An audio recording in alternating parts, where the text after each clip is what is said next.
So today I was having some trouble thinking of a theme to do for this video, so I just went to the news shelf and I pulled some books that have been getting a lot of buzz on Twitter and Goodreads and various publications on blogs and things like that, and I was lucky enough to find them on the shelf because usually those books are at home with other people. But I thought I'd show you 4 of them today and talk a little bit about why it's okay to absolutely, completely dislike a book. But that's at the end. So the first book that I have is YOLO by Lauren Miracle. And this is the 4th installment in her series that started it with Talk to You Later, or TTYL. And that book caused a lot of controversy when it came out because it had really frank descriptions of what girls actually talk about in high school. Oh my gosh, I think it might be boys and fighting and stuff like that. And Mrs. Potter is singing If You're Happy and You Know It, so if you hear that, then clap your hands.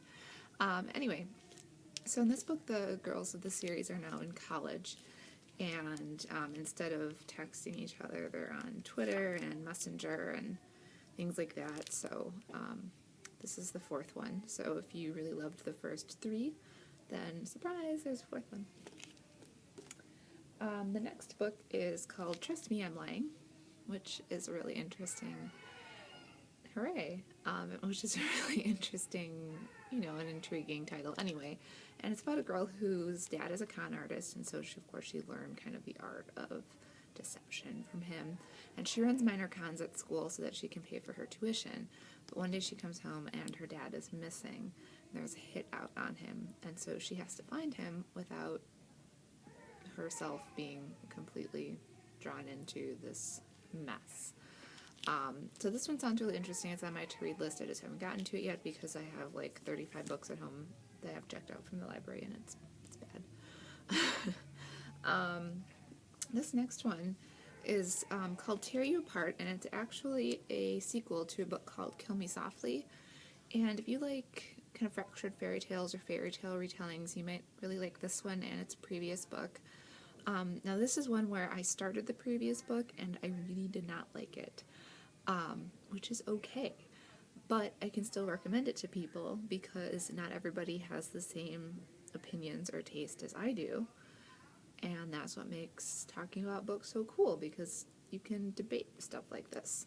But a lot of the reviewers, the professional reviewers, said that this one is much more cohesive and it has a tighter plot. She's got more experience writing, so this might be a good one to pick up if you are a fan of those sort of fairy tale retellings. This is set in Louisiana, so a lot of that down there in the bayou stuff. And then the last one is one that I expected to love, and I did not love it. I didn't finish it either, but it's Scott Westerfeld's Afterworlds, and it's a pretty big book. It weighs a lot. Somebody's trying to escape from the storytime room. And I think the thing about this book is it has a specific audience. It is a book about a teenager who sells her novel to a publishing company for an advance that, considering the state of publishing today, is probably a little bit too high. Yep, escapee. And her name is Darcy Patel, and she decides that instead of going to college, she's going to go to New York and kind of see what it's like to be a writer in New York and be a published writer and spend her advance and things like that.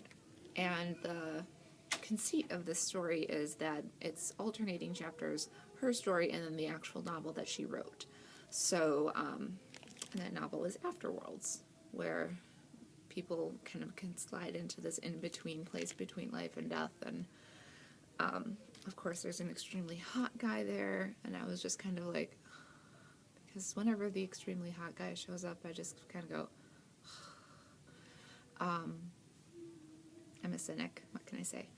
But I think it would be a really good pick if you are interested in becoming a published writer, because he gets into the nitty-gritty of what it's like to hang out with authors and deal with things that, you know, you think that you know about writing and then you don't, and your editor, and all of that sort of very insider information is in here.